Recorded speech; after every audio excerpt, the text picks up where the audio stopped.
So in today's video, we're going to discuss yoga versus cycling. I'm going to show you a yoga master. I'm going to show you a cycling master. Just stay tuned, we'll get to them in a second. Hear me out quickly. Get a lot of emails. Do you know what I want to look like freely?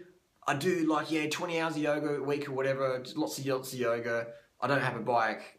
And I'm like, well, why are you doing yoga? Yoga's a waste of time if you're talking about weight loss. Yoga's not sport. Yoga's what you do after sport. After cycling, do some yoga. I do yoga every day for the last probably 13, 15 years. Just some basic yoga stretches before I go to bed. Every single day. A little bit of yoga, a little bit of yoga. Flexibility is important, definitely. But yoga won't give you super lean, slim fitness. Cardio will give you that. Now in this video, we've got the yoga masters. Let's cut to it. So here we have Kino from Kino Yoga on YouTube. She is a master. I mean, Kino can put her body, contort it into incredible ways. It's just, her joint flexibility is insane. There's not many people on the planet who can do the level of yoga that Kino can. This is very, very advanced, long-time life of yoga. Now, Kino's a long-time vegetarian as well. She's a long-time vegetarian. So here's an example of one of the best yoga practitioners that's ever lived on the planet. Very slim lady. She's very slim. So there you go. I would snap organs trying to do this. Crazy. Here's another video from Kino. So here's another video from Kino. She's a Ashtanga. If you're going to do yoga, at least do Ashtanga. Get something out of it. Hamstring flexibility there. I would snap my hamstring right off the bone right there. So you're demonstrating the hamstring flexibility. That's a hard pose to do. It looks very simple, but if you actually try and put your shin to your forehead with both legs outstretched, that's very, very difficult to do.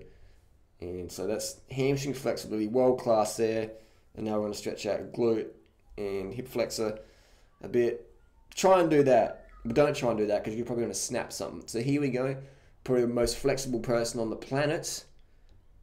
And not lifelong, but yoga. Done probably more yoga than anyone on the planet in the last 10, 15 years, 20 years maybe. There you go. So very, very advanced yoga practitioner here. Kino McGregor from Kino Yoga. All right, now let's cut to the cyclist. Now we're cut to the cyclist. We have Lizzie. Now Lizzie and Kino, they're both vegetarians. Actually, Lizzie apparently is a lifelong vegetarian from birth. Now she's a stick. She's very, very, very lean. Very lean. Example of, and Lizzie, Olympic silver medalist at 2012 London Games on the road bike. So again, a master in her trade of cycling, but very, very lean. So you have Kino, who's a master, and Lizzie, who's a master, both eating the same sort of diet, vegetarian, long term, but you can see that Lizzie has an extra lean physique. So nothing is better or worse, but it has to depend on what the person's goals are. So if your goal is to be super, super slim like Lizzie, then cycling is going to be where you want to put your time versus yoga. So yoga is good, but yoga is not sport. A lot of people have the misconception that you're going to get, super thin like Lizzie doing yoga, but you're not. You get good flexibility, but cycling is what you have to do really. If you want to have a look bit toned, firm physique with good fitness, cycling. That's what's going to do it to you. And you get to eat more as well because you better eat more calories. So there you go. It's a good example there. Long-term vegetarians, masters at their trade. And if you just type Lizzie Armistead into Google Images, you'll see pictures come up. So she looks almost like a runway model. Just super slim. That's what cycling does for you. There you go. So yoga versus cycling. I think it's time, girls. Get on your bike. Get on your bike and simple as that.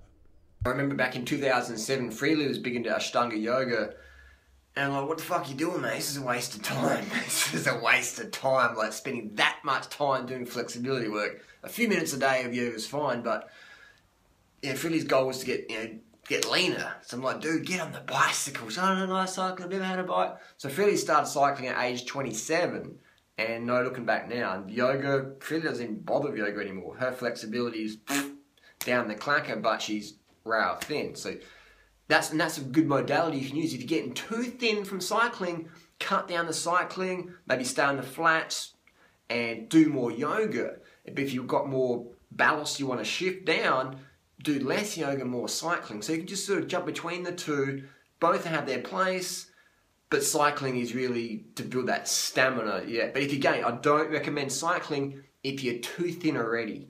I'd recommend stop any cardio and just stick with yoga till you reach a healthier body mass index, and then go from there. So there you go. Got any questions? Post them down below.